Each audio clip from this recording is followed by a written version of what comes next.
Ya. Entonces, muy buenas tardes. Vamos a empezar esta clase del 6 de mayo de 2021.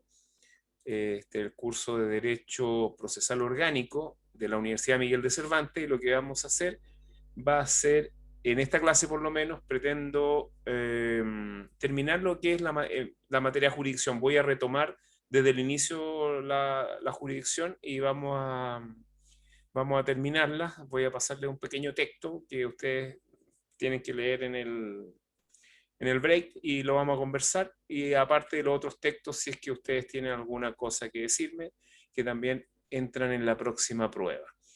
Entonces, para empezar, ¿algo que me quieran plantear, alguna duda, alguna consulta?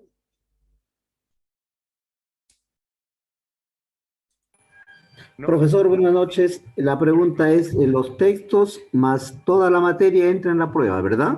Hoy, hasta el día de hoy, todo lo que veamos hasta el día de hoy. ¿Ya? Ya, profesor, muchas gracias. Listo. Entonces, ya, vamos a comenzar entonces. Como ya les dije, vamos a ver jurisdicción hoy día y ojalá quizás pudiéramos dejar esbozada la materia de competencia, ¿no? Ya que son las materias más importantes, realmente las materias más importantes de este curso son jurisdicción, competencia y tribunales. Entonces vamos a apagar la cámara para que podamos, no tengamos problema de conexión. A ver, dejen poner ya. Ya, pueden reactivar el audio entonces. Bueno, como ustedes saben, si tienen algún problema me interrumpen. Entonces vamos a empezar con la jurisdicción. A ver, la clase pasada hablamos de jurisdicción y llegamos hasta las características, me parece. Lo que pretendemos ver esta clase son todo lo que aparece en esta lámina, que sería conceptos, características y clasificación, después momentos jurisdiccionales, facultad anexa a la jurisdicción, las conservadoras disciplinarias y económicas, los conflictos de jurisdicción y los equivalentes jurisdiccionales. También como anexo vamos a ver algunos conceptos vinculados a la jurisdicción y algunas definiciones también de jurisdicción de un autor extranjero que es Eduardo Couture en un libro ya del siglo pasado, de los años 50. Vamos a revisar algunos vocablos vinculados a la jurisdicción. Entonces empezamos con los conceptos de jurisdicción. Eh, Aquí hay varios. Se ve la lámina completa, ¿no es cierto? ¿O está tapada? Completa, profe. Ah, ya, porque para mí como que está un poco tapada, pero ya. Bueno, en cuanto a los conceptos, tenemos tres teorías antes de entrar en las definiciones. Las teorías subjetivas, las teorías objetivas, las teorías creacionistas y las teorías de constitucionalización del derecho. Bueno, las teorías más antiguas eran las subjetivas, como vimos en la clase pasada, en la cual se supone que la jurisdicción existía para solventar, para resguardar los derechos subjetivos, pero obviamente resulta que no puede ser esta una teoría válida en la medida que lo que se discute fundamentalmente en un proceso y se resuelve a través de la jurisdicción no es propiamente el derecho subjetivo, sino un concepto más técnico desde el punto de vista procesal que se denomina pretensión procesal. Por ello las teorías subjetivas pasan al olvido y son superadas por las teorías objetivas. Y aquí en las teorías objetivas lo que hace la jurisdicción es lograr que el derecho objetivo sea, sea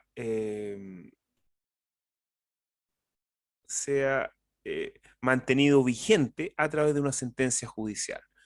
Es una teoría bastante interesante en la medida que lo que busca es el establecimiento de un Estado de Derecho con sujeción a la Constitución y a la ley. Podríamos decir que es el antecedente de las teorías más modernas de la constitucionalización del derecho procesal y específicamente de la función jurisdiccional. Después tenemos las teorías creacionistas que son más que nada teorías del mundo anglosajón, en donde el derecho, la principal fuente del derecho no es la ley, sino que la decisión de un juez. En ese aspecto, los jueces crean derecho.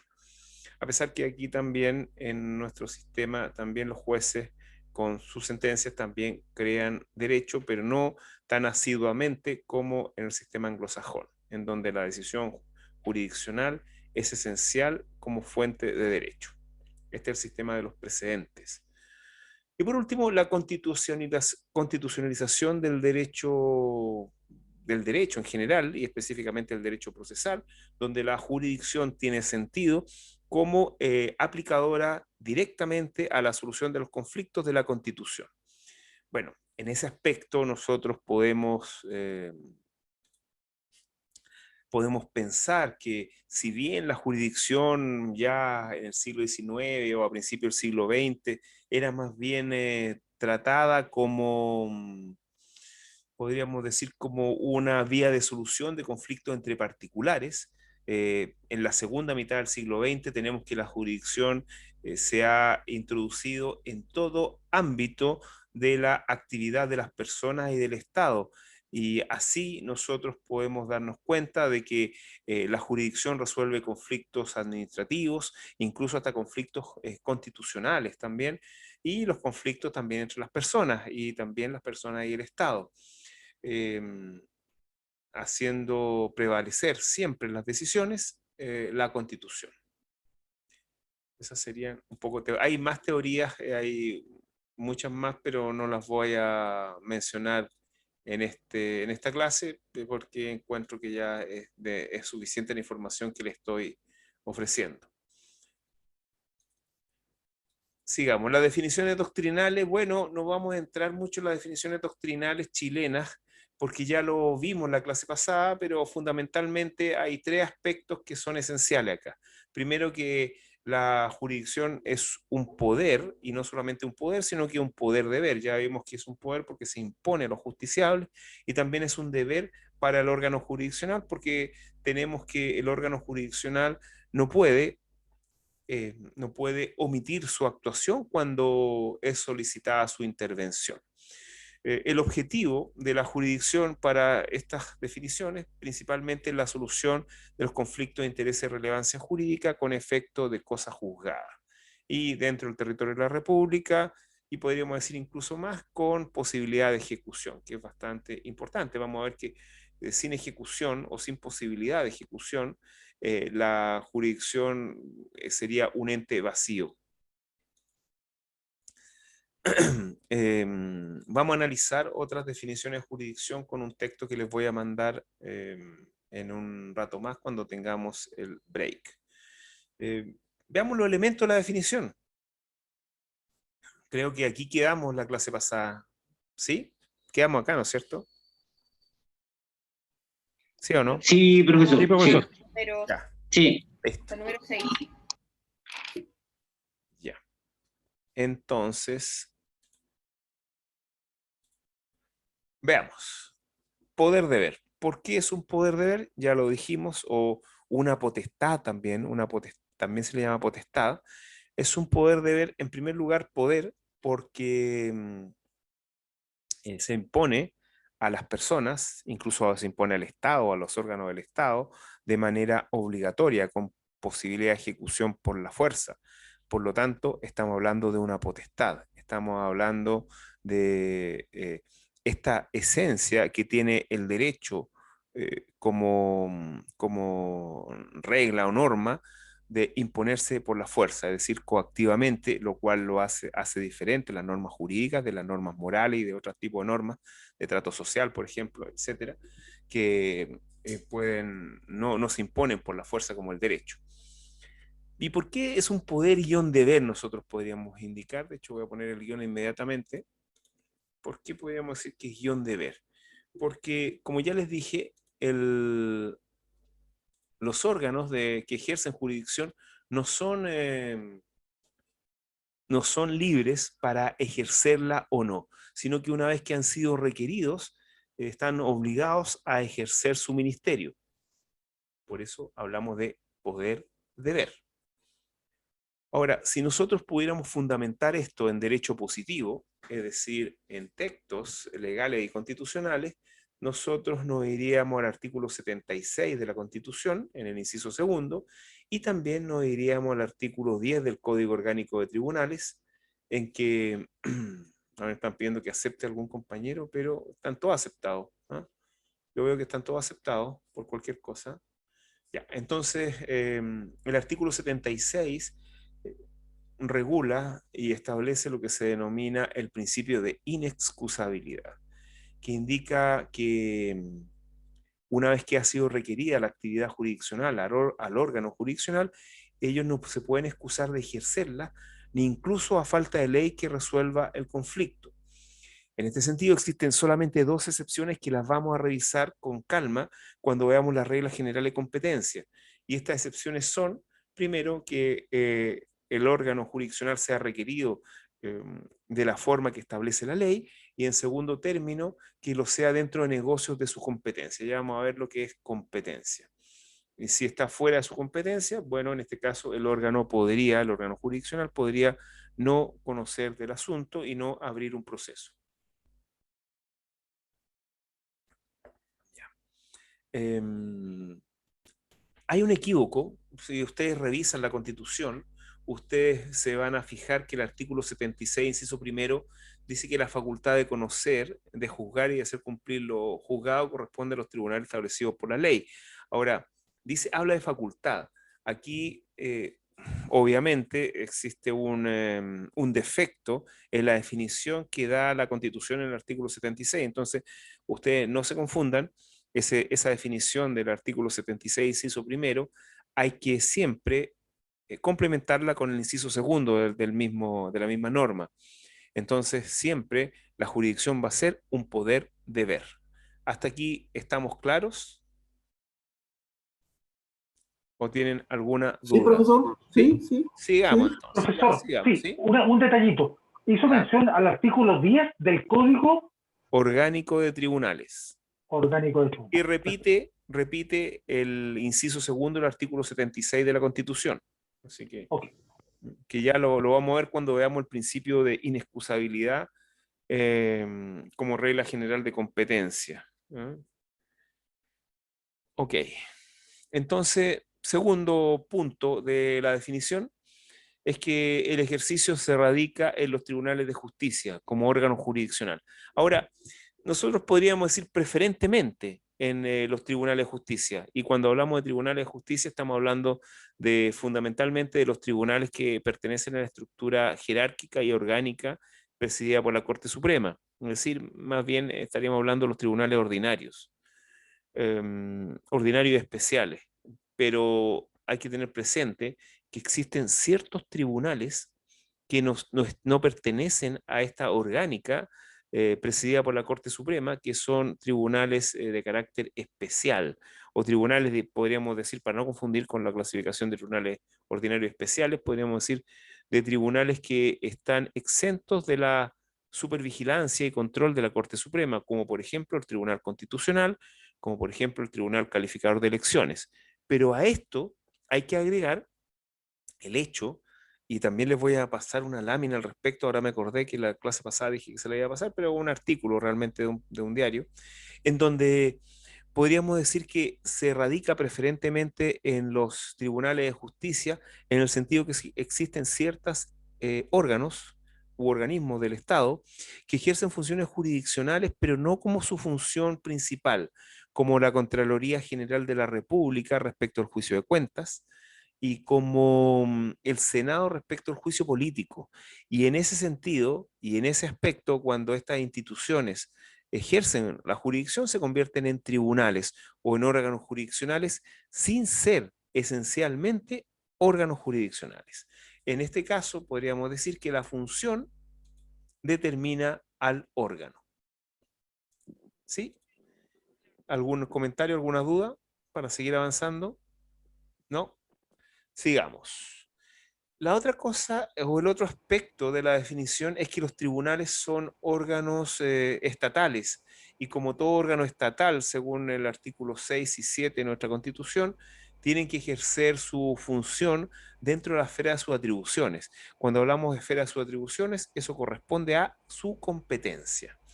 Tengan bastante cuidado jurisdicción, recuerden que este poder deber radicado preferentemente en los tribunales de justicia para resolver los conflictos de interés de relevancia jurídica con efecto cosa juzgada. Fundamentalmente eso. Es decir, esa es la jurisdicción, ese poder de resolver conflictos. Ahora, la competencia es otro concepto que, que si bien está vinculado a la jurisdicción, no equipara, no se equipara a la jurisdicción y es diferente a la jurisdicción, téngalo presente. Ya lo vamos a ver cuando revisemos las características de la jurisdicción y cuando entremos a ver la materia de competencia. Pero al respecto, les recomiendo un video que está en el canal de YouTube, donde hago una diferencia entre jurisdicción y competencia, y creo que ya los dije la clase pasada, eso está en íntima relación con las personas que están preparando su examen de grado, porque esa es una pregunta de examen de grado. Bueno, y también de curso de pregrado, porque es importante delimitar estos dos conceptos. Nosotros podríamos decir que el poder, este poder que tienen los tribunales de justicia, se ejercen dentro de un área, de un ámbito, y ese ámbito en donde se ejercen corresponde a este concepto de competencia. Si se salen de ese ámbito que le genera la competencia, que determina la competencia, el tribunal o las actuaciones del tribunal son nulas, conforme lo dice la Constitución en el artículo 6, en el artículo 7 principalmente, que los órganos del Estado actúan previa investidura regular de su integrante y dentro de su competencia. Todo acto en contravención a este artículo, bueno, genera la responsabilidad del caso y es nulo.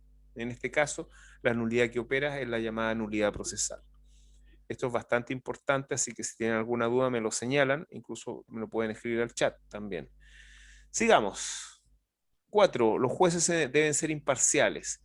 Esta imparcialidad del juez, ya también creo que la conversamos en la clase pasada, es yo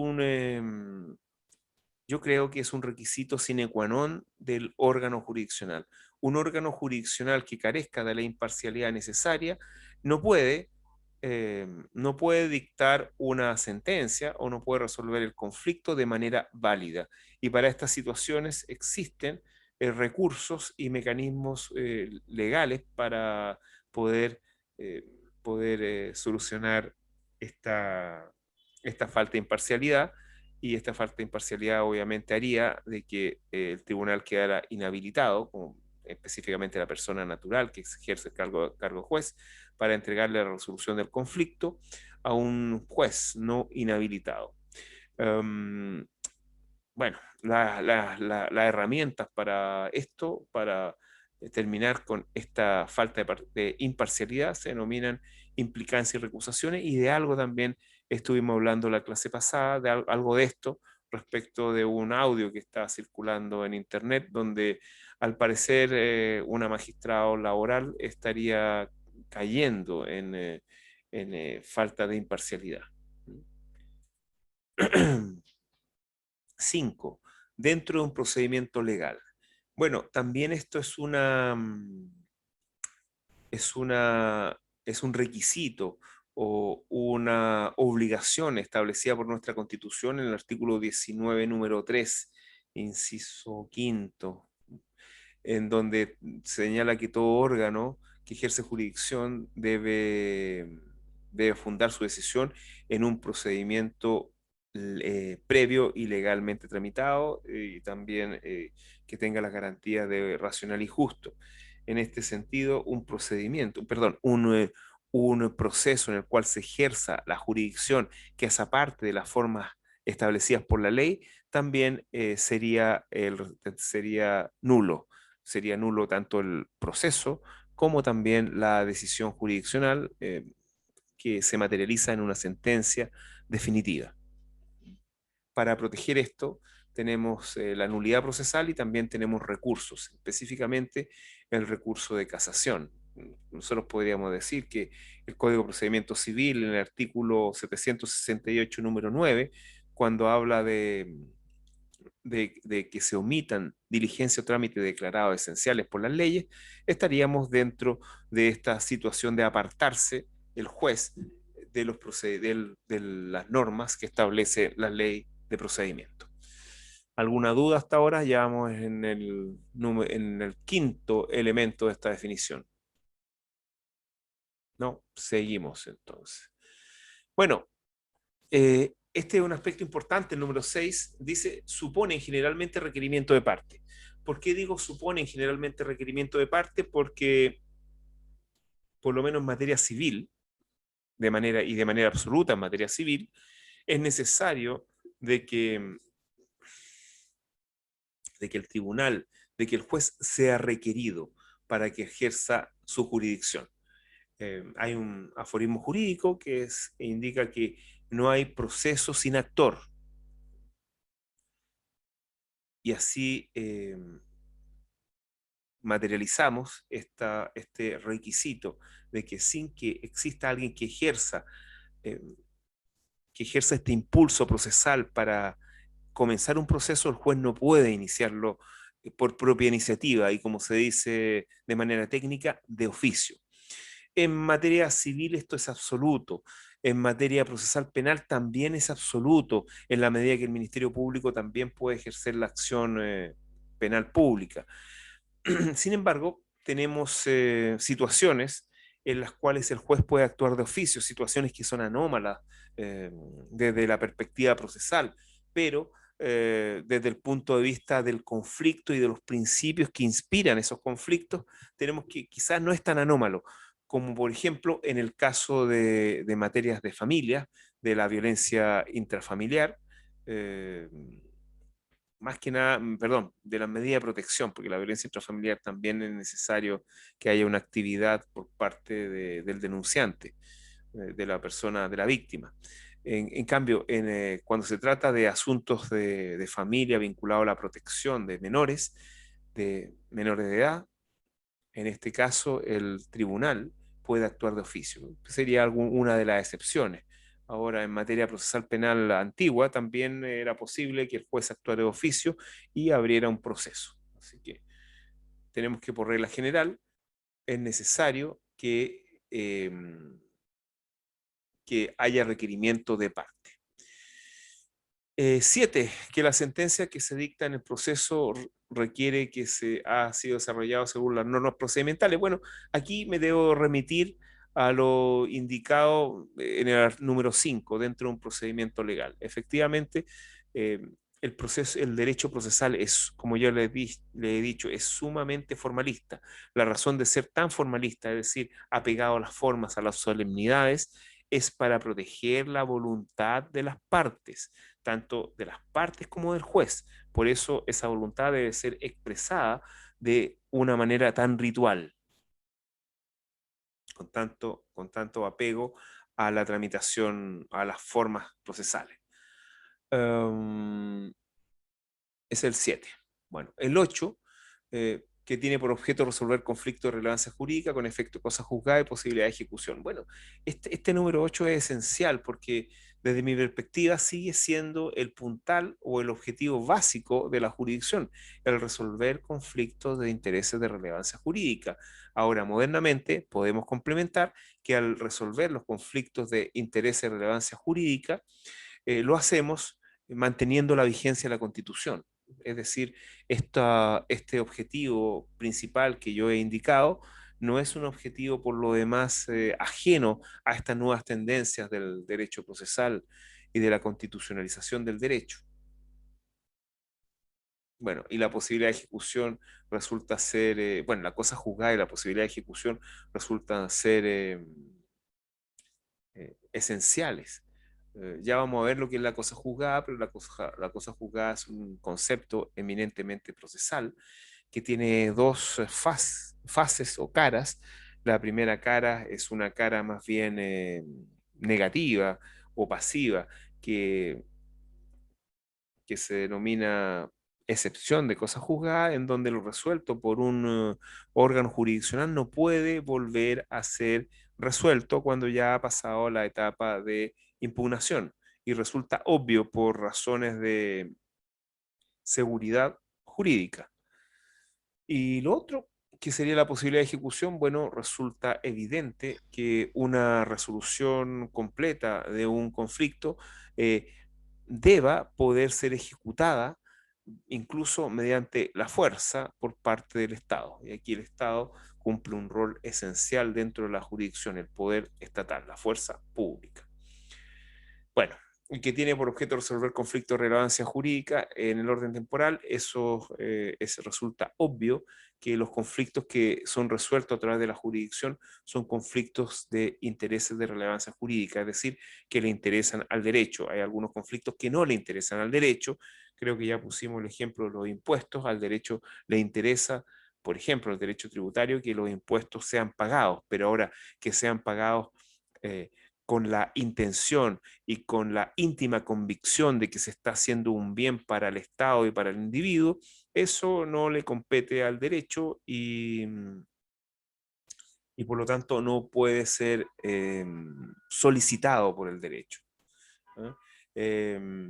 Aquí pues tenemos una diferencia esencial con las reglas, por ejemplo, morales o las normas religiosas, en donde si uno va a dar el diezmo o va a hacer caridad en las iglesias cristianas, católicas y cristianas, eh, se le exige que uno cuando hace la dádiva la haga pensando en que uno está obligado porque uno siente y tiene la íntima convicción de que está realizando un acto obligatorio y bueno y convencido de que debe ser hecho de esa forma. Al derecho le interesan solamente las conductas externas, ¿no? Ok. Ya, y 9, tiene por objeto resolver conflictos de relevancia jurídica en el orden temporal. Bueno, esto del orden temporal más bien viene de definiciones de principios del siglo XX, cuando la Iglesia y el Estado, como ya les dije, estaban unidos. Y en ese sentido, lo que hace la jurisdicción es resolver conflictos dentro del ámbito temporal, diferenciando el ámbito espiritual. Bueno, y por último, resuelve conflictos dentro del territorio de la República. Resulta evidente porque al ser la jurisdicción un poder deber que emana de la soberanía popular, obviamente la soberanía tiene un límite y el límite siempre va a ser el territorio del Estado chileno. Aquí podríamos poner una excepción, el artículo 6 del Código Orgánico, que establece ciertos delitos que pueden ser perseguidos por el Estado chileno fuera del territorio del Estado chileno, pero tenemos que estos delitos y esta persecución penal fuera del territorio de la República requiere la voluntad de un Estado externo. Si no hay voluntad de un Estado externo, extranjero, no vamos a poder ejercer jurisdicción fuera del ámbito de nuestras fronteras. Profesor, disculpe, Sí, la 9, ¿podría dar algún ejemplo? Es que no me quedó muy claro, profesor. ya. Mire,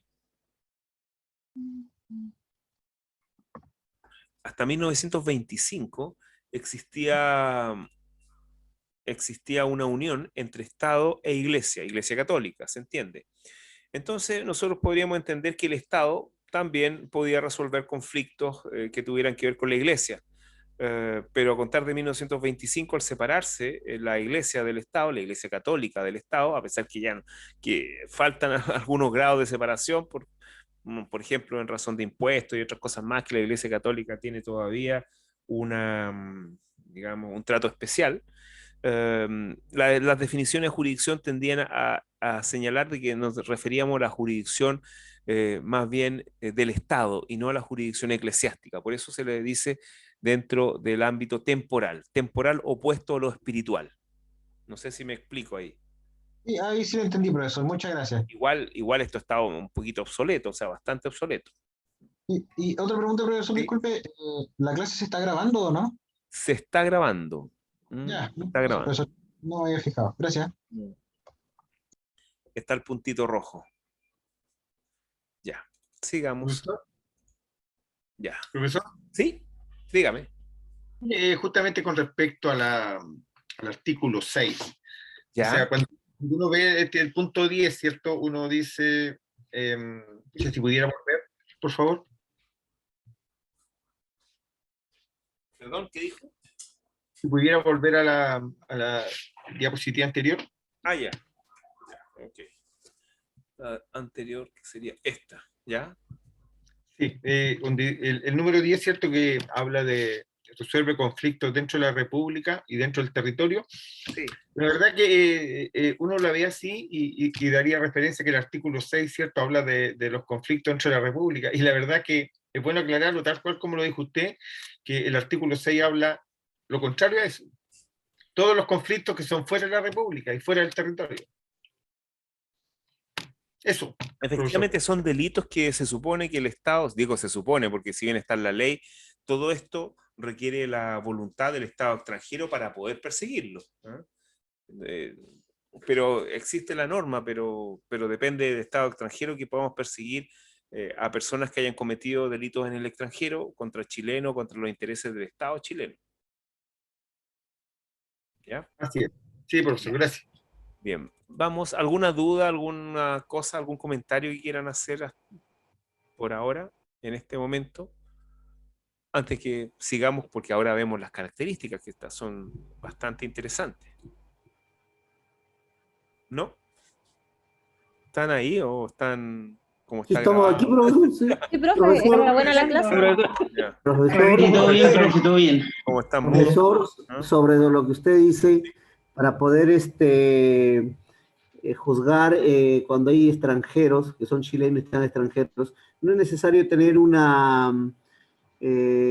¿cómo se dice? Tener como se me fue, como un pedido especial, un convenio, ahí está, un convenio entre países para poder juzgar a un chileno si está en el extranjero.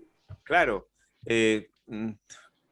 Todo depende, bueno, todo esto es a través de lo que se denomina la extradición, ya sea la extradición, bueno, principalmente en este caso, la extradición activa, es decir, requerir a un extranjero o a un nacional que esté fuera, que haya cometido el delito fuera de Chile, que siga fuera de Chile. Y en ese sentido vamos a requerir la autorización del país extranjero a través de este trámite que se llama extradición, en este caso activa. Ok, profesor, gracias. Y claro, para resolver la extradición activa y también pasiva, es decir, cuando se requiere una persona que está dentro del territorio de la República por otro Estado, hay varios principios. Lo primero que rige son los tratados de extradición. Si existe el tratado de extradición, rige el tratado de extradición. Después regirían algunas costumbres o principios de derecho internacional, como la reciprocidad. Por ejemplo, si el país permite que se extraditen personas que están en Chile o personas que o sea, permite que se extraditen personas, bueno, también va a permitir que de allá del país extranjero se puedan extraditar personas hacia Chile. Todo depende de, bueno, todo esto es derecho internacional público. ¿Alguna otra duda? Profe, ¿me ¿Sí? escucha? Sí, mire, en la esfera de las atribuciones, ¿Ya? dijo que da según su competencia y que se ejerce dentro del área de su ámbito, si no el proceso queda nulo, ¿cierto? El proceso o la sentencia, El proceso o la sentencia. o ambos también. Pero dio un término que dice implicancia y ahí quedé. Implicancia, ¿por qué se escuchó entrecortado? O sea, yo no alcancé a escuchar. Ah, claro, lo que Entonces, pasa es que cuando existe una situación en que el juez falta su imparcialidad, es decir, compromete su imparcialidad, las partes tienen, tienen dos mecanismos, uno que se denomina implicancia y otro que se denomina recusación. Y tienen que ver con situaciones en las cuales el juez pierde su imparcialidad. Y en ese sentido, las implicancias tienden a ser más fuertes, tienden a tener causales que son mucho más poderosas y que incluso, como son de orden público, implicarían que estas implicancias incidirían en que el juez tenga que declararla de oficio. Si ustedes revisan, si ustedes revisan el artículo 195 del Código Orgánico de Tribunales, ahí se van a tratar de las implicancias.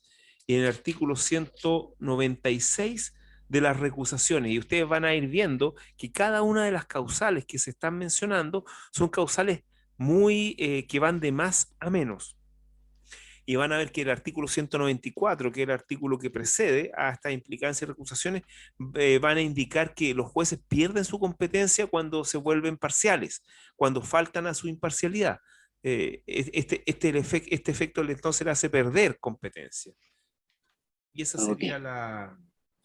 Ya, profe, muchas el gracias. efecto que provoca la falta de imparcialidad, perder competencia. ¿Ya? Ya. Las características ahora de la jurisdicción.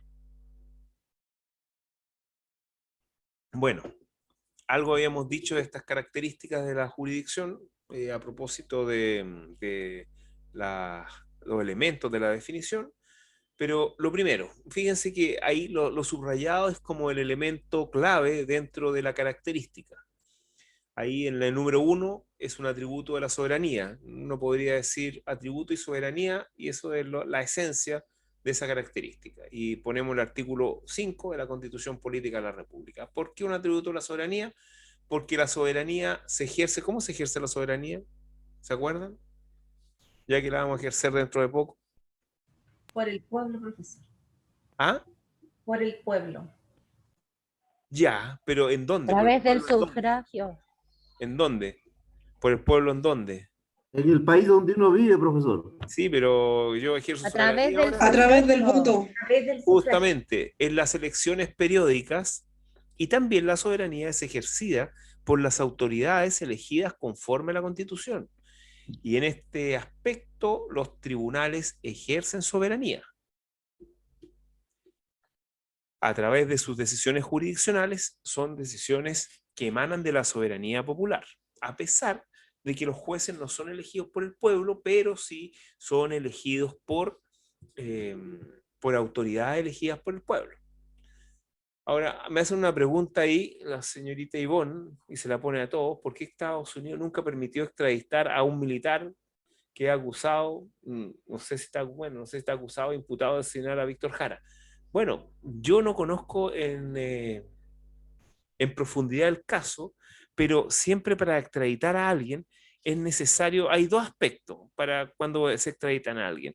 Hay un aspecto técnico que tiene que ver por ejemplo, con que el delito sea delito en el estado que va a extraditar, como en el estado, digamos, en el estado donde se le pide la extradición, como en el estado en donde se extradita, obviamente, al cual se extradita. Obviamente, en el estado en el que se extradita tiene que ser delito, pero si en el estado en donde está la persona y se pide su extradición no es delito, por ese principio no podría extraditarse. No sé, quizás podrían, no sé, es que realmente no sé qué podría ser delito. Por ejemplo, a ver, no sé, se me ocurre las coimas entre privados. Es decir, otorgar una dádiva para obtener un beneficio. Si es entre privados, aquí en Chile no es delito. Por lo tanto, uno no podría pedir la extradición de una persona que haya cometido un delito en el extranjero y ahora está en Chile, porque aquí no es delito. Por ejemplo, es un aspecto técnico. Pero también hay un aspecto político en la extradición. Hay ciertos países que no extraditan a sus nacionales. Bueno, también otro aspecto técnico tiene que ver con el grado de certeza que hay respecto a la participación del individuo, ¿no? Se pide un grado, no sé, por lo menos de presunciones fundadas. Pero vamos a la parte política, que es más decidora. Hay ciertos países que no extraditan a sus nacionales. Generalmente se trata de países que han perdido guerras. Por ejemplo, Japón no extradita a sus nacionales. Alemania no extradita a sus nacionales. Por regla general estamos diciendo, señalando. No extradita.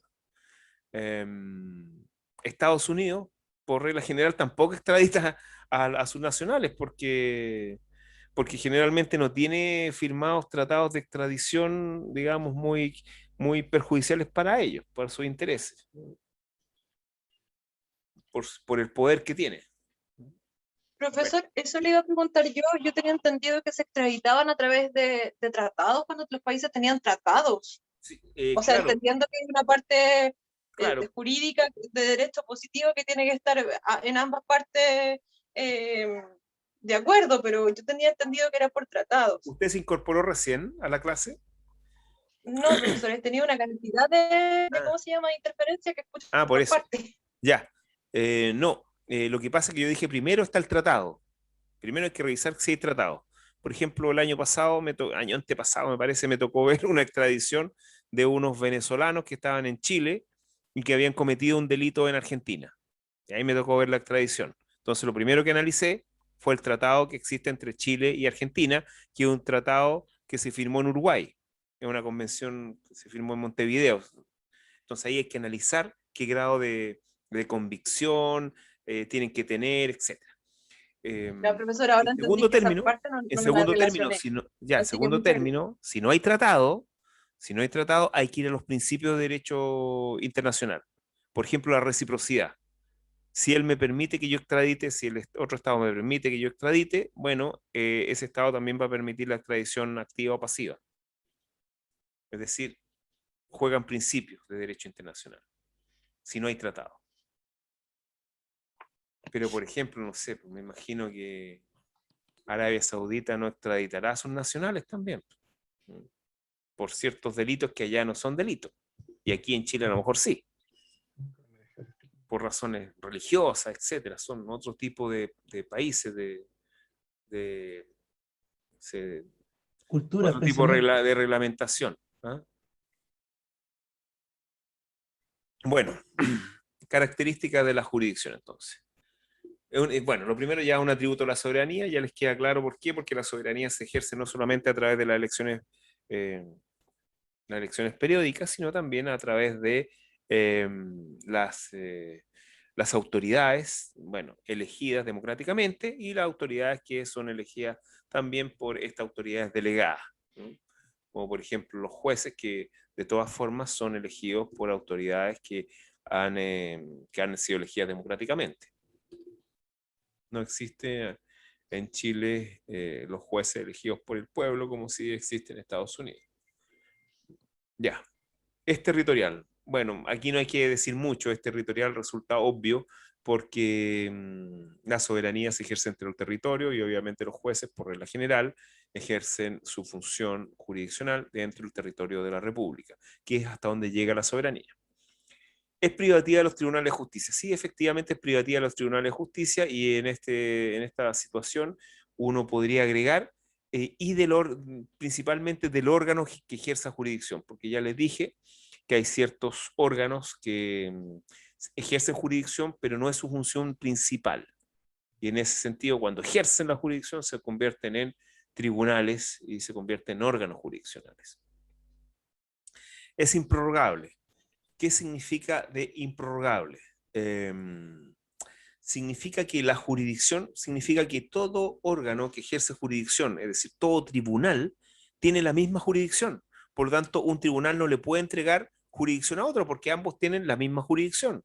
Resulta imposible.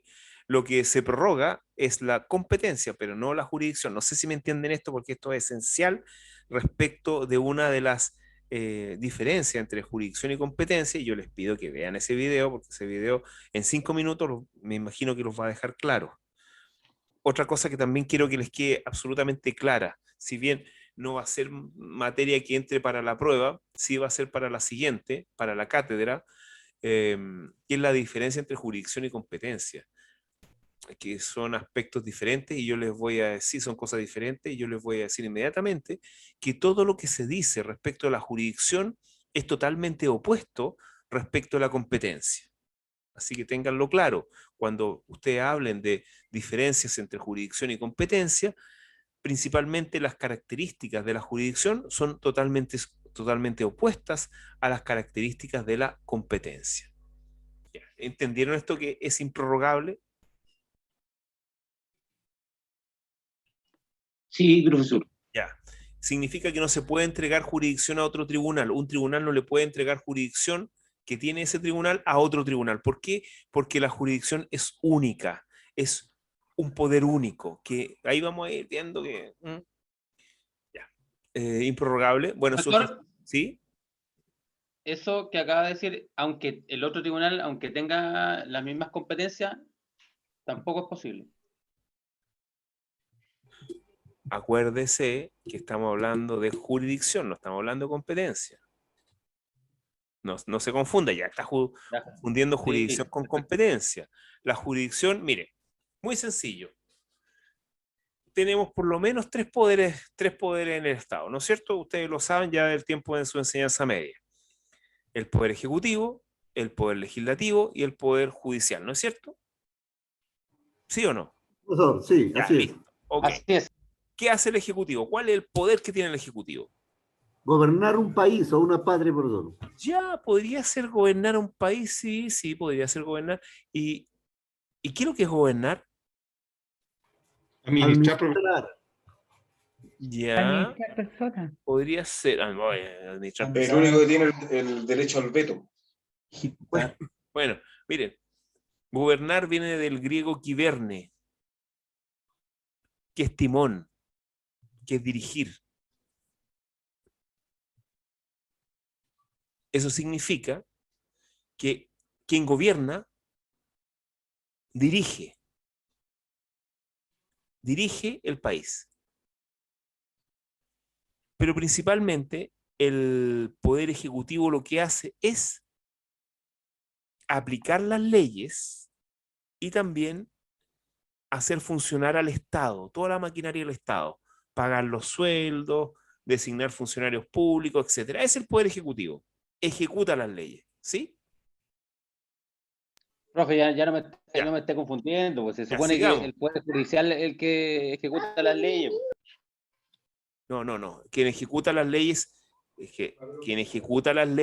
es el Poder Ejecutivo. Porque una ley, ¿cómo se ejecuta? Uno la crea, el otro la ejecuta. A través del reglamento. Reglamentos, ordenanzas. Cuando a usted lo detiene un carabinero y le dice, ¿dónde está su permiso? ¿Qué está haciendo el carabinero? Está ejecutando una ley. ¿Ya? Ejecuta una ley. En este caso, el 318 del Código Penal, tan vapuleado. ¿Ya? ¿Y el carabinero es representante de qué?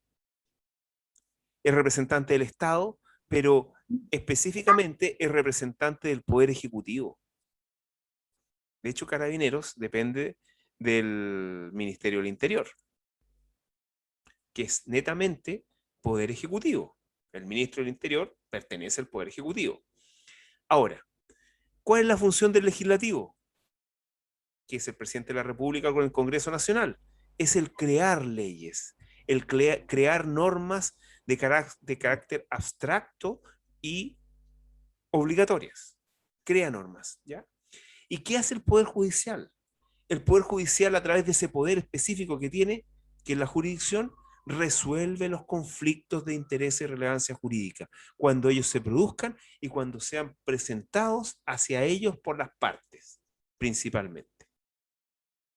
¿Ven? Entonces, esa función es privativa de los tribunales de justicia, la función jurisdiccional. Y esa función es improrrogable porque todos los tribunales la tienen, todos, absolutamente todos. Es improrrogable, todos tienen la misma jurisdicción.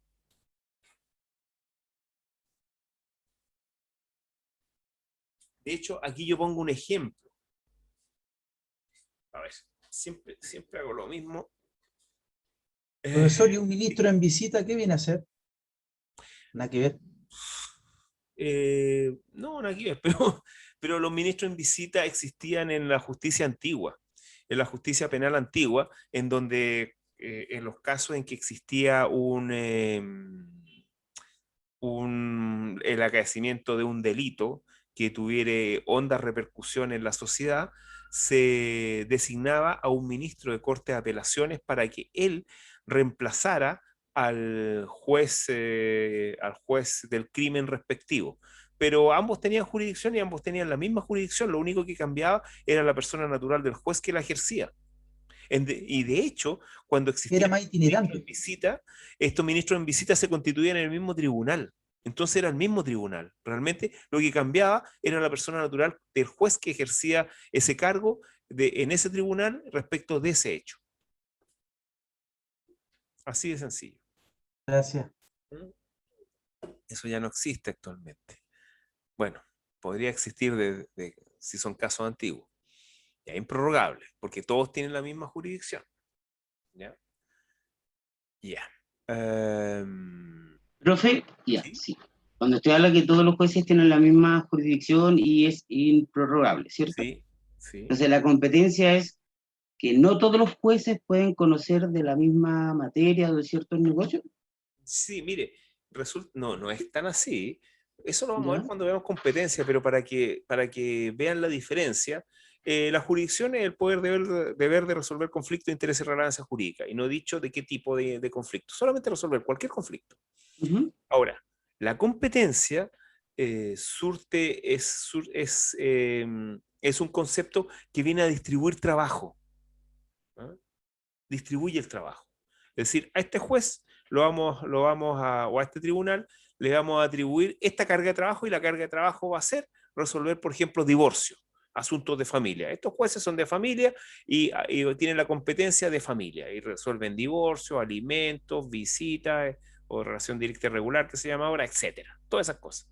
En cambio, estos jueces que son de garantía, por ejemplo, los vamos a poner a resolver conflictos penales o a resolver los conflictos que se generen por la actuación del Ministerio Público, por ejemplo. ¿Ven? Ahí tiene una distribución de trabajo, pero ambos tienen la misma jurisdicción. Y es tan así que ocurriría, y eso tiene que ver con la característica que viene, la número 5, podría ocurrir, esto en teoría, a pesar que creo que pudo haber pasado, quizás no de esta, así como los voy a presentar, esto es, podría pasar de que a un juzgado de garantía, esos que están ahí en Pedro Montt, llegara una demanda de divorcio. Todo esto obviamente es un ejemplo de laboratorio. Podría llegar una demanda de divorcio. A ver, llega una demanda de divorcio y resulta que el juez de garantía dice, la está patrocinando un abogado amigo, le vamos a dar tramitación acá porque aquí nosotros los juzgados de garantía, los jueces de garantía somos muy rápidos y eficientes y por lo tanto le vamos a dar, vamos a citar audiencia preparatoria, notifican por el centro de notificaciones al demandado o a la demandada de divorcio. El demandado, digamos que es representado por un abogado que también es conocido del juez, entonces, bueno, tramitémoslo acá porque realmente el juzgado de garantía es más rápido, a lo mejor me da más garantía este juez porque lo conozco, es justo, etcétera, y se tramita la audiencia preparatoria, se ofrece la prueba, después cita una audiencia de juicio, y en la audiencia de juicio resultan las partes, el matrimonio divorciado. Resulta que una vez que están divorciados, pasan los plazos de impugnación o los mismos abogados renuncian a los plazos y la causa de divorcio queda ejecutoriada. Porque el número 5, el ejercicio de la jurisdicción, produce una veracidad o una verdad única, indiscutible e inamovible, que se llama cosa juzgada, ya sea excepción para no discutir de nuevo este asunto y acción para que se cumpla. Y la siguiente pregunta es, una vez que ya han pasado los plazos de impugnación, las personas, ¿este matrimonio está divorciado o no está divorciado?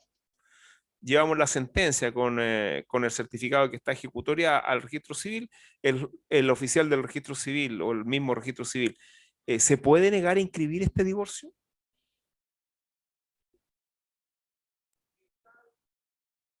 No se puede negar, porque hay una sentencia. ¿Perdón? No se puede negar porque hay una sentencia ya. Sí, pero le correspondía la competencia a los juzgados de familia y se Creo que sí. tramitó en los juzgados de garantía. Nadie reclamó eso, sí. Si nadie reclamó, profesor, significa que está aceptando prácticamente lo que se resolvió, pues. Pero técnicamente, ¿cuál es la respuesta? Porque ustedes me están dando respuestas así como que ustedes creen o que... Que ese tribunal es O sea, no es incompetente. la competencia del tribunal, entonces quedaría nula. Ya, Pero sí tiene jurisdicción. El civil sí se puede negar a inscribirlo. el registro civil se Pero podría negar. sí, es que esa fue la pregunta que hizo. Sí, Mi se pregunta podría va negar. en cosa juzgada, acción juzgada. Acción de cosa juzgada. ¿Se podría Ya. negar a inscribir?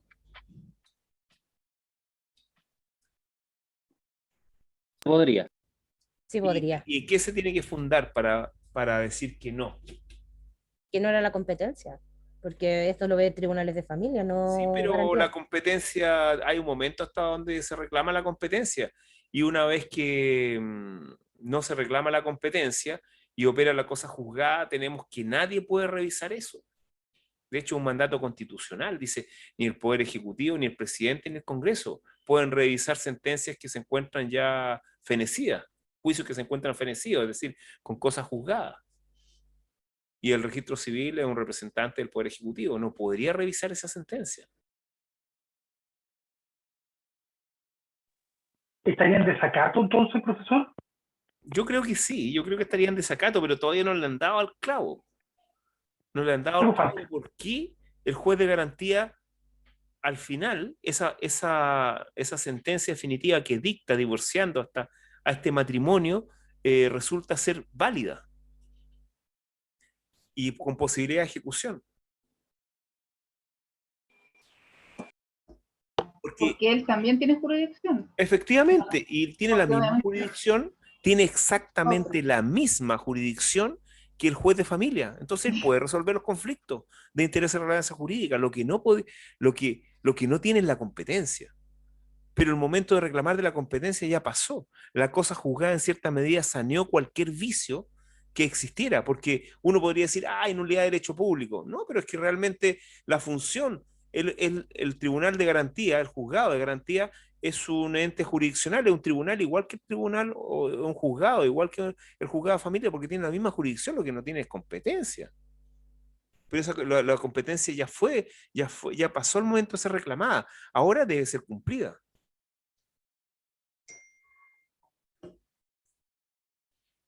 Diferente es si es que yo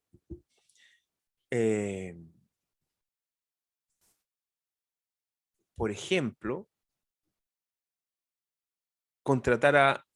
arrendar a un inmueble bien bonito y le pongo la bandera chilena y hago que fabriquen un estrado y contrato un actor que haga de juez y contrato un equipo electrónico para que se grabe la audiencia y etcétera. E incluso contrato unos extras para que se pongan ahí como público o como gente que va a hacer trámites, y después de todo eso se redacta una sentencia, le ponemos unos timbres muy lindos y lo llevamos al registro civil, el registro civil lo inscribe. ¿Yo estoy divorciado? No. ¿Y si pasan 10 años? ¿Y si pasan 30 años y está inscrito? ¿Estoy divorciado? Pero, ¿está inscrito el...? No, porque... Está inscrito. Está inscrito. ¿Estoy divorciado? No. Sí. 30 años pasaron. 50. Sí, porque no se hicieron los trámites. No reclamo, Nadie reclamó. Nadie ¿Estoy divorciado o no? Si se inscribió, sí, profesor. Ya. Sí. ¿Y qué pasa si alguien quiere reclamar? Por ejemplo, los herederos, no sé, pues de mi ex mujer, que no se quedan con mi fortuna. Tienen plazo para hacerlo. No hay Si no plazo lo porque se prescribió. ¿Ah? Prescribió. Pero ahí se dan cuenta que ahí les falta una parte del pensamiento lógico. Si este actor no tenía jurisdicción. Por lo tanto, si no tiene jurisdicción, tampoco sus resoluciones van a producir cosas juzgadas. Y lo que hay en este caso es inexistencia. Yo lo puedo reclamar en cualquier momento, incluso lo puedo desconocer porque es inexistente.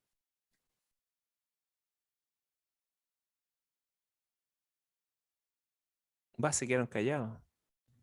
Profesor, una consulta. ¿Cuál es la sanción legal, profesor? Desde mi perspectiva, es la inexistencia.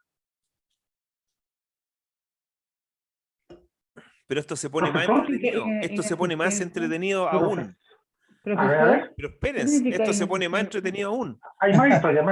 ¿Qué pasa si yo me pongo de acuerdo con una persona y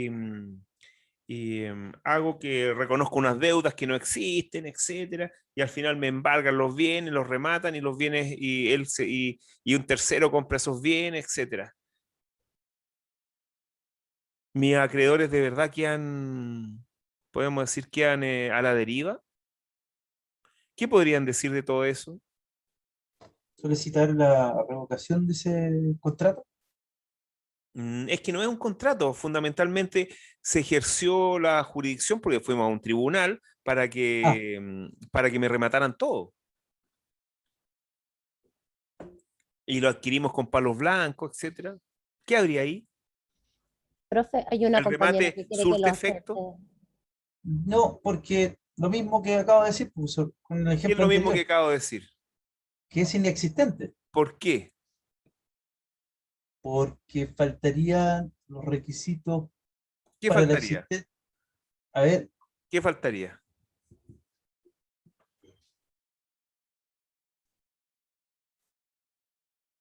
¿Hay jurisdicción? Sí, sí hay jurisdicción porque realmente fue ante un tribunal. ¿Pero qué falta? ¿La competencia? No, también hay competencia. no, Profesor, la pero si usted dice el- que ¿Qué este falta? actor no pertenece al Poder Judicial, entonces no es válido nada. No, pues porque si un juez fue el juez que corresponde, pues. ¿Qué es lo que falta ahí? falta un elemento del acto jurídico, ¿no? ¿Pero qué Nada que ver. falta? ¿Pero qué elemento falta? ¿Qué falta desde el punto de vista procesal? Y desde el punto Profe, de vista de la acepta a los jurisdicción compañeros. también. A ver, Porfi, acepta a la compañera que estaba preguntando. ¿cómo? Que hay una compañera que está esperando que la ya. acepten, que se Hay le que cae la decir- llamada. Hay que decirle que la clase empieza a las 7, porque toda No, esta si ella estaba, interrupción... pero se cayó. Ah, se cayó ya. Incluso le preguntó delante, le hizo una Miren, pregunta. no sé si hay una función en la cual ustedes pueden ingresar a las personas, pero bueno, vamos a ver, ahí vamos viendo el Zoom. ¿Usted es el Ya, administrador solo? sí, sí, Ya, profesor, disculpe que hoy día he estado pésimo mi sí, internet. ya. lo No, siento. está bien, ya. Entonces, ¿qué falta aquí? ¿Saben? Falta un elemento que hace funcionar a la jurisdicción, que es el conflicto. Si no hay conflicto, podríamos decir que no se pudo ejercer la jurisdicción válidamente, o no se pudo ejercer jurisdicción porque realmente no había ningún conflicto. Entonces también todo lo que resuelva esta jurisdicción también podría ser inexistente. También podría ser. Todo esto yo se lo estoy señalando desde un punto de vista estrictamente teórico. Pero es la fórmula que uno puede adoptar cuando existe el llamado fraude procesal y han pasado los periodos de impugnación. En la fórmula que uno podría adoptar para recuperar los bienes que han sido distraídos por una persona a través de actos fraudulentos. Ya, sigamos con esto. La jurisdicción es indelegable. ¿Qué significa? Que yo no le puedo entregar jurisdicción a quien no tiene jurisdicción. ¿Qué significa esto? Significa que, por ejemplo, en un juzgado, yo si soy juez de familia y tengo que hacer un determinado día, le digo, ¿sabes? Yo te voy a delegar jurisdicción a ti, oficial primero, o ministro de fe del tribunal, porque ¿sabes? Yo hoy día tengo que ir al médico, así que te delego la jurisdicción y tú hoy día diriges esta audiencia preparatoria o esta audiencia de juicio. Eso no se puede hacer, porque la jurisdicción no se delega. La jurisdicción es un atributo de la soberanía que se entrega a un funcionario o magistrado con determinadas formalidades y solemnidades y designaciones. Les pongo un ejemplo de esto. Hace como 7 años, no sé, más o menos, quizá 8 años, tenía una audiencia de familia, no me acuerdo de qué materia era, pero era familia, en los juzgados de garantía, perdón, de familia de San Miguel, y mi audiencia era a las 10 de la mañana. En ese tiempo era normal que las audiencias se atrasaran, porque como empezó a regir la reforma familia en todo el país inmediatamente, hubo problemas de ajuste, sobre todo en Santiago. Bueno, entonces pasaron las 11, bueno, y yo todavía no entraba, pasaron las 12, todavía no entraba, pasaron la 1, todavía no entraba, las 2 de la tarde, las 3 de la tarde, a las 3 y cuarto me hicieron entrar. ¿Qué había pasado? Había pasado que hubo un problema en la corte y se atrasó el juramento de la jueza que tenía que tomar las audiencias ese día, en esa sala. Se fijan, si la jueza no juraba desempeñar el cargo, era una jueza subrogante, no juraba no juraba el cargo ante los ministros de la Corte de Apelaciones, no era jueza. Por lo tanto, todo lo que hiciera antes de la designación formal no valía, habría sido ni siquiera nulo, habría sido inexistente. Entonces había que esperar el juramento y la tramitación de la designación. Por eso se demoraron la audiencia. ¿Se dan cuenta? Ahí está esta característica de que la jurisdicción es indelegable. Solamente la jurisdicción la ejercen los funcionarios que han sido legal y constitucionalmente investidos para ello. Si no tienen esta investidura, no son jueces. ¿Sí? Por lo mismo, profesor, las resoluciones judiciales tienen que ir firmadas por el juez. Justamente. De hecho, si en algún momento vimos el artículo 35, me parece, del Código Procesal Penal, que justamente establece este principio de la indelegabilidad de la jurisdicción para evitar las situaciones el artículo 35, para evitar las situaciones que se producían en la justicia penal antigua, ¿no? En donde se podían delegar las funciones jurisdiccionales en alguien que no fuera juez, por ejemplo, las de mero trámite en el secretario, o por ejemplo, algunas funciones en funcionarios menores. Y bueno, en este caso, la solución que dio fue la de la nulidad procesal, pero desde mi perspectiva, la sanción a la delegación de jurisdicción es la inexistencia. El Código Procesal Penal se la jugó por la nulidad procesal, pero para mí son inexistentes. Y en este caso, es trascendente de determinar si es nula la actuación o si es inexistente, porque si es nula, se puede sanear. En cambio, si es inexistente, jamás se va a sanear y jamás va a producir sus efectos. Entonces, es importante eso. Desde mi perspectiva, la delegación de jurisdicción produce inexistencia. Bueno, número 7 tiene su origen constitucional, ya se lo dije, el artículo 76, inciso primero, tiene una definición un poquito imperfecta de jurisdicción cuando habla de facultad. No es facultad, sino que es poder deber. 8, es un concepto unitario y monolítico, no acepta clasificaciones, es uno, indivisible, y eso se puede, eso sí se puede restringir por el concepto de competencia, pero es única, la jurisdicción es una sola y es la misma que ejercen todos los jueces. Todo lo que he dicho respecto de la jurisdicción no se da en el campo de la competencia. La competencia se puede prorrogar, se puede delegar, se puede clasificar, se puede dividir, etc. Y 9, esto también es interesante, que el ejercicio de la jurisdicción como poder deber es eventual. Esto de eventual no se opone a la inexcusabilidad. ¿En qué sentido? En que solamente una vez que sea requerido el órgano jurisdiccional, ahí él puede ejercer su jurisdicción. Si no es requerido, no ejerce su jurisdicción, pero una vez requerido, debe ejercer su jurisdicción conforme a este principio de inexcusabilidad. En un país ideal o en un estado ideal, imagínense que nadie recurriera a los tribunales, los jueces no harían nada, porque la jurisdicción es un poder deber de ejercicio eventual, solamente a requerimiento de parte. ¿Sí? Sí. Ya. Sí, profesor. Entonces, aquí, ¿se acuerdan que yo le dije que no se clasificaba? Aquí dice que se clasifica la jurisdicción. Sin embargo, después que volvamos del recreo, les voy a decir que realmente esto de la clasificación de la jurisdicción lo presento porque quizá en algunos textos antiguos va a parecer que se clasifica la jurisdicción, pero esto no es así. ¿Ya? Entonces vamos a volver en 15 minutos. ¿Les parece? Sí, profesor. Ok, profesor. Ya, profesor. Volvemos entonces en profesor. 15 minutos. Sí, profesor. Voy a detener la grabación y también voy a quitarle el audio. Así que en 15 minutos volvemos. Pueden, eso sí, hablar al chat. Pausa.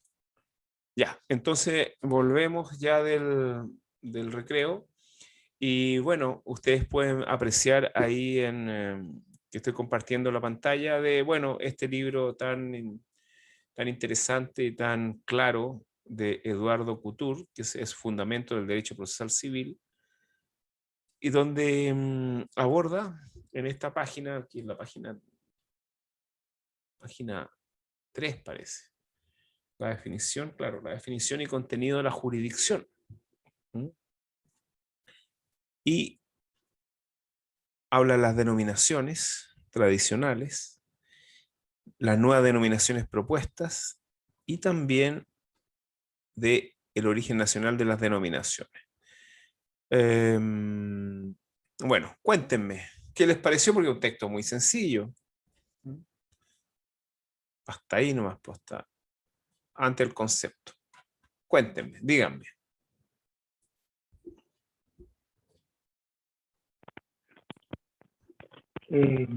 Profesor, Sí. Eduardo Couture tiene una manera de proceder en varios textos que me he fijado, que los muy ordenaditos, muy estructurados. Entonces, Efectivamente. Pregunta. Y muy conciso. Además, ¿qué es, cómo es y para qué sirve? Justamente. De tal manera de definirlo. Y ahí él entrega algunos elementos al respecto. ¿Ya? ¿Qué cosa más importante? Menciona lo que es el proceso como conjunto de relaciones jurídicas, ¿no es cierto? Las obligaciones entre las distintas partes, la relación con el juez. Eso por lo menos lo que me pareció más interesante en esta primera parte. Sí. Bueno, son poquitas páginas, así que ustedes las podrán revisar en su casa.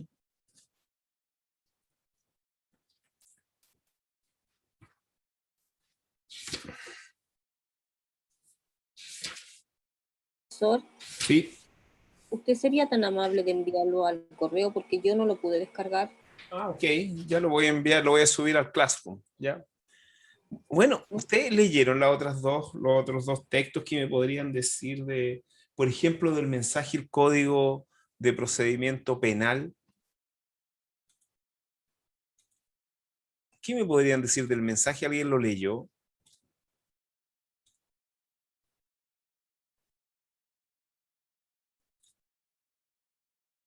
Nadie.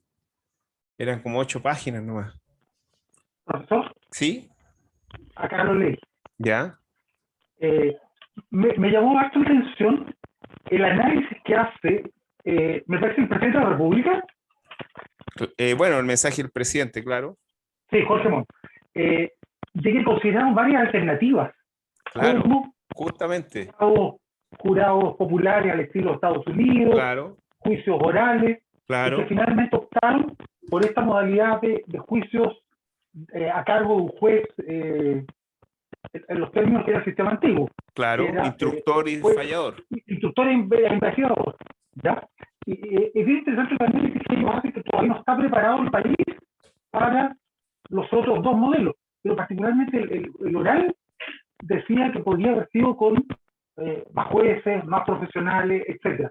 Por tanto, es bien interesante que esta posibilidad fue considerada, pero Sí. que el escenario no estaba dado. Claro. ¿Y qué le faltaba a Chile para tener, por ejemplo, jurados? La cultura del pueblo. Justamente, le faltaba educación.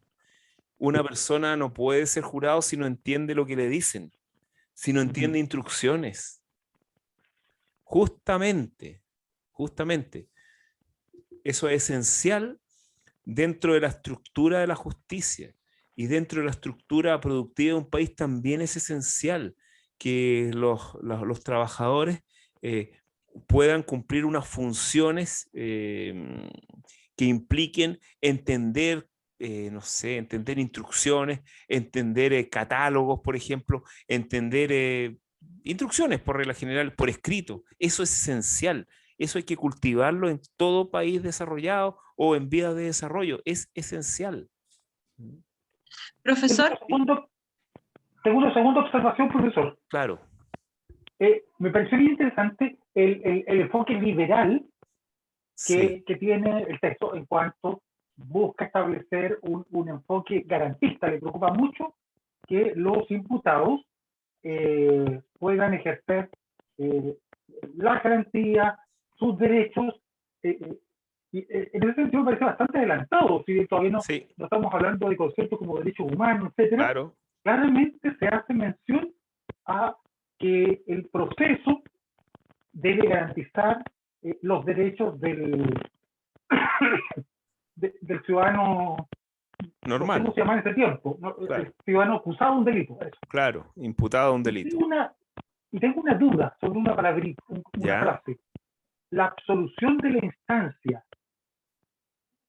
Bueno. Que dice que ninguna ley establece que trae su origen de antiquísima práctica de los tribunales queda abolida por este proyecto.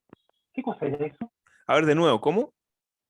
Dice, la absolución de la instancia que ninguna ley establece y que trae su origen de antiquísima práctica de los tribunales queda abolida por este proyecto. Qué interesante. No, sabe que realmente no sé a qué se debe referir, pero hay que recordar que lo que hizo el Código de Procedimiento Penal era más que nada regular las prácticas que ya existían en el tiempo, estamos hablando del siglo XIX, principalmente en el tiempo colonial. Entonces, eso, ¿sabe? Vamos a verlo, vamos a investigar eso de la absolución de la instancia, ¿a qué se refiere? ¿Ya? Pero estamos hablando de textos muy antiguos, estamos hablando seguramente de derecho indiano. Vamos a revisarlo. Interesante, ¿eh? La absolución de la instancia. Ya, señorita, hay una señorita que quería intervenir.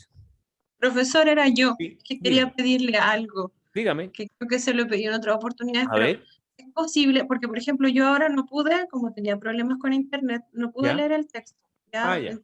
No pude. Entonces, es posible que esos textos así usted los mande, no sé, durante el día, en la mañana, y que nos explique, nos dé pequeñas instrucciones, porque de verdad que yo ya esta segunda vez que me siento un poco ¿Y el incómoda. Classroom? ¿En el Classroom no están los textos? Este por lo menos no lo encontré, porque entre que no tenía internet y todo el cuento, no Ya, sabía voy qué es a lo que revisar buscaba. los textos, voy a hacer un catastro de textos y los voy a meter, los voy a introducir al Classroom, ¿ya? Pero Mire, aún así no lo podemos bajar, por ejemplo, si no ¿por qué tengo no? internet no lo puedo bajar, entonces tal vez que nos indique, nos dé una pequeña indicación con más tiempo que los que Pero durante la ¿cómo? clase. Pero espere, ¿cómo no tiene internet? No. Sí tengo internet, pero en ¿Ya? este minuto mi internet ha sido pésimo toda la clase, Ya. entonces me he quedado media colgada, no he Ya. podido participar ni entender bien. Bueno, pero Entonces, si usted lo sí. pudiese mandar antes la información, cosa de que yo pueda tener el material y en Ya. la clase tenga o no tenga internet, pueda leerlo y pueda seguir el Pero ritmo de la clase. los otros dos Sobre textos todo los creo, textos. los otros dos textos creo que los subí al Classroom, los otros dos No, textos. si los otros los ¿Sí? tengo, estoy hablando Ya. de este, que lo, Ya, como que lo puso ya, al tiro bueno, al ya. momento, por Sí, favor. puse un texto cortito, ya. Ok. Sí, ¿ya? Ya. Gracias, profesor. Listo. Oigan, y el texto ese del texto de Montero Aroca, ¿lo leyó alguien? Voy en la mitad, profesor. Ya, bueno. Es un texto bien interesante. Recuerden que todos estos textos van a entrar en la prueba. Ya, entonces, hasta hoy día, ¿sí? Profesor. ¿Sí? ¿Me permite un comentario sobre el texto de Aroca? Ya, sí, dígame. También es bien interesante, bien. Sí, me llamó harto la atención la crítica que hace a los sistemas autoritarios, que en realidad deberían ser autocráticos, ¿ya? Bueno.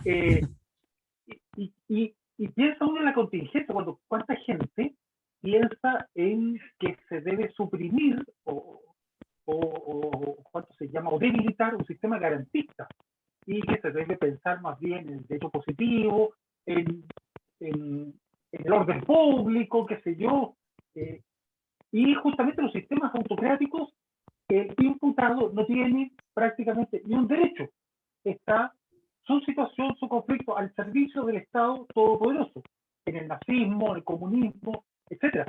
Claro. Y incluso más, yo decía, ¿qué rol cumple un abogado en el sistema judicial comunista? Porque en concreto, todo está al servicio de la ideología, y por tanto no importan los derechos o las garantías del inculpado, imputado o acusado. No, vale nada, digamos.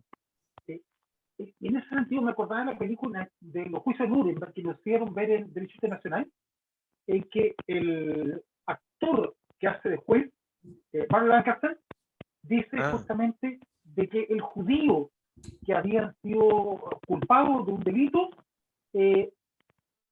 había sido encontrado culpable desde antes de que comenzara el juicio. ¿El judío? Claro, juzgaron a un judío por una conducta inmoral. Ah, ya.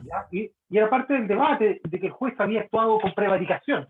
Y dice, en nuestra sociedad, esta persona ya era culpable. Condenado. Antes de iniciar el juicio, ya estaba condenado. Porque justamente, tal como indica el autor, no es lo que importa la justicia, ni la verdad objetiva. No, lo importante es que está al servicio de la ideología. Justamente. Eso me pareció brutal, pero también así son las cosas, así fueron.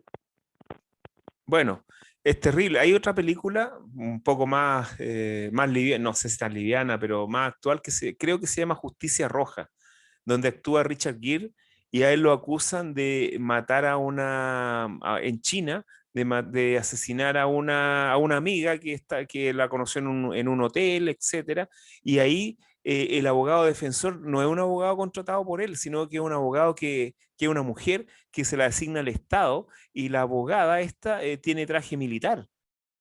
Y entonces el problema cuando se mezcla la política, o podemos decir el sistema político con la justicia, es desastroso, porque eso implicaría que las razones de Estado están por sobre la justicia. Es decir, si es mejor encontrar culpable a una persona por las consecuencias que pueden significar para, no sé, el sistema, etcétera, es mejor condenarla y encontrarla culpable, aunque sea inocente.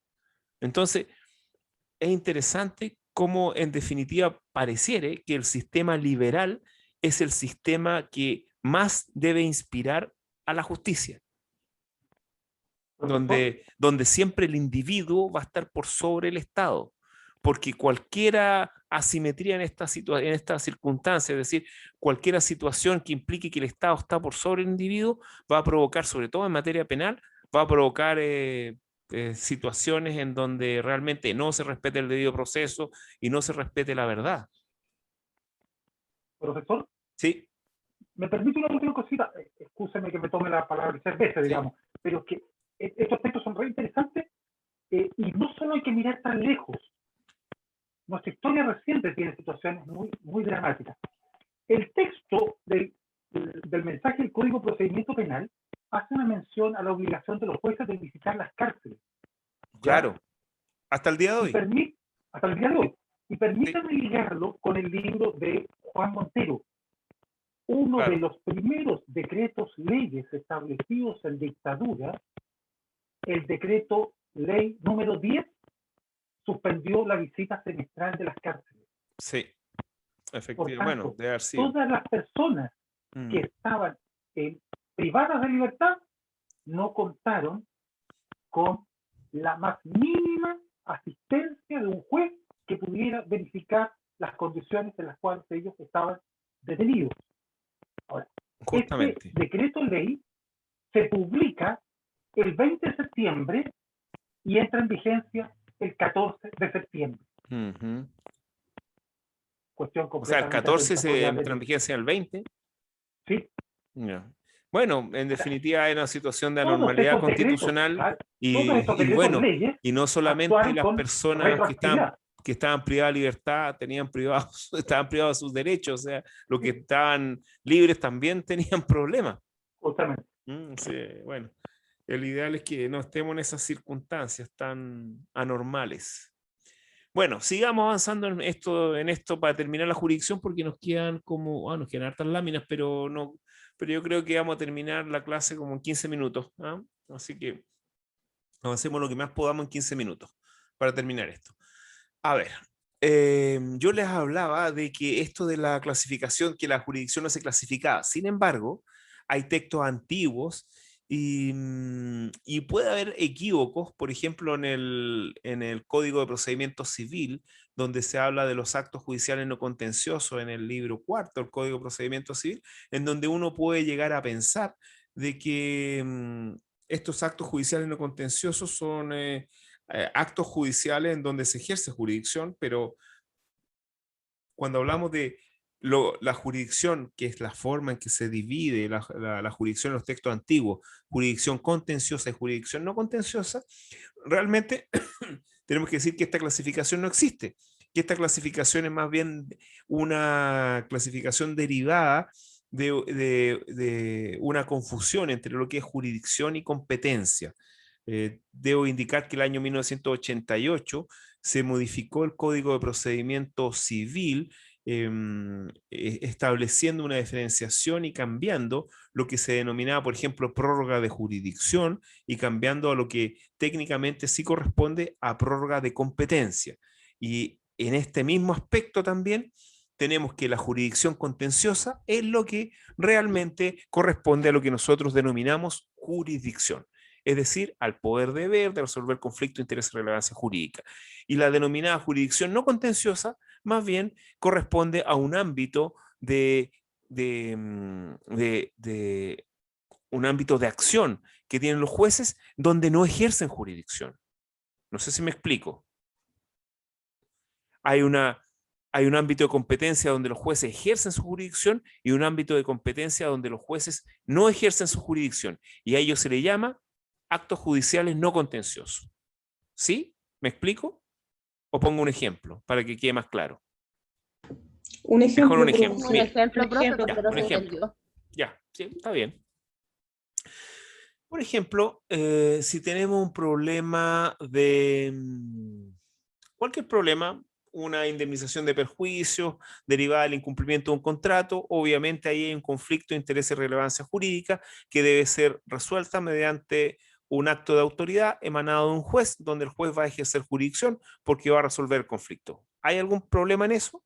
No, ¿no es cierto? Parece que es claro que se ejerce jurisdicción.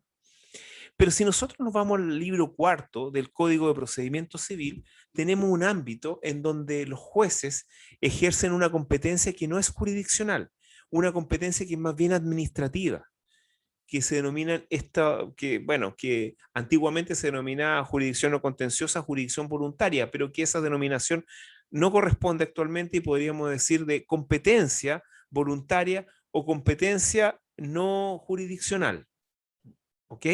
Por ejemplo, en el caso en que tengamos algún problema, más que problema, tengamos un testamento respecto al cual el juez debe interpretar algunas normas testamentarias para que se otorgue la posesión efectiva a los herederos. Ese acto que hace el juez de interpretar el testamento, otorgando la posesión efectiva, no es un acto en donde se ejerza la jurisdicción, porque no hay conflicto, sino que más bien es un acto de autoridad desde el punto de vista administrativo, desde el punto de vista de establecer de forma administrativa quiénes son los herederos y cuál es la masa hereditaria. ¿Ok? Por ejemplo, otro caso en donde se ejerce esta competencia que no implica el ejercicio de la jurisdicción es el caso en que existe un incapaz que no es menor de edad, que es dueño de un inmueble y por razones de utilidad es necesario enajenar ese inmueble. El caso típico de una persona, por ejemplo, que se encuentra con sus facultades mentales distorsionadas por la edad y realmente él necesita tratamientos médicos, cuidados especiales, y esos cuidados pueden ser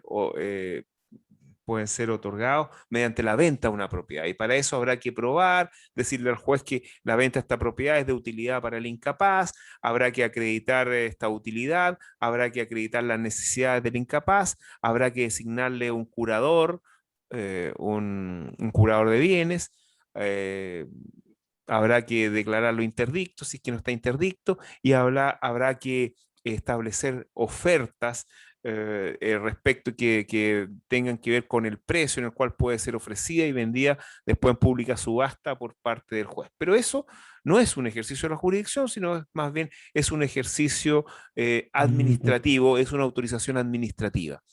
Y en ese sentido, entonces, los jueces también tienen tienen también competencia que no es jurisdiccional.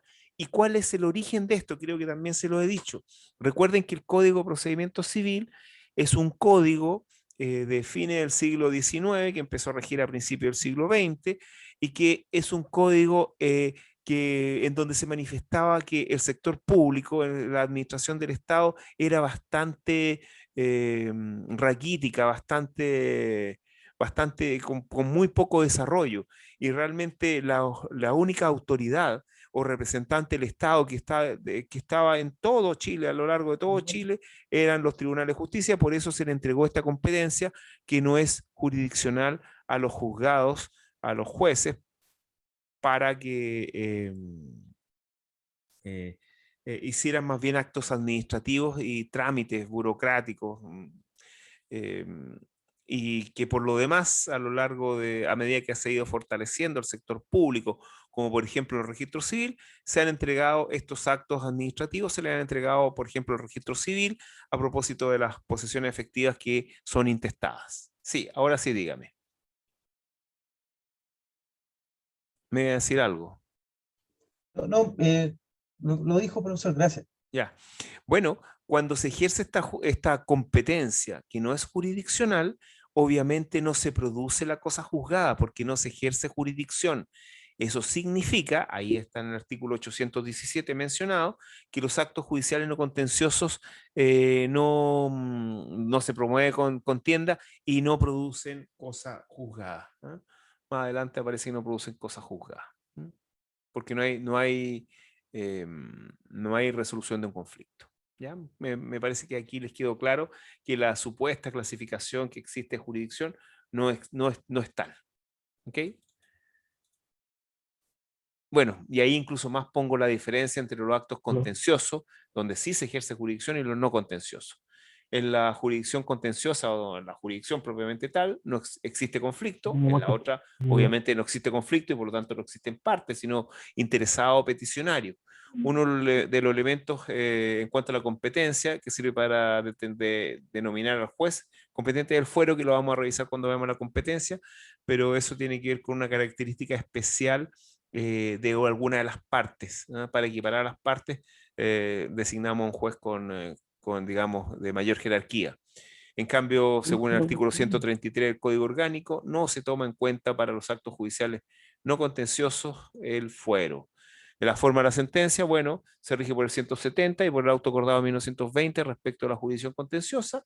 Respecto a la no contenciosa, se rige por el artículo 826, como pueden ver ahí. Y respecto a cosas juzgadas, bueno, en la jurisdicción contenciosa obviamente va a producir cosas juzgadas, ya sea acción o excepción, y respecto de las no contenciosas, de los actos judiciales no contenciosos, bueno, las sentencias negativas que niegan la petición no producen cosas juzgadas, es decir, puedo pedirla todas las veces que yo quiera, y dice la afirmativa y que ya se cumplió, produce su efecto cosa juzgada, pero no es tan así, porque ese artículo 821 más bien se refiere a los derechos adquiridos, se refiere a situaciones que ya están establecidas, pero no por cosas juzgadas. Ya. Y vamos a quedar hasta aquí porque los momentos jurisdiccionales son de bastante importancia y complejidad, porque tengo que vincularlo al procedimiento y al proceso, y creo que entonces hasta aquí entraría la prueba de la semana subsiguiente, hasta la lámina 9 y hasta la materia que implica la lámina 9 en el apunte. Recuerden que hay un apunte. Sí, profesor. No, aquí me hace una pregunta si sentencia jurídica. Bueno, realmente uno realmente si dice sentencia jurídica pueden ser muchas cosas.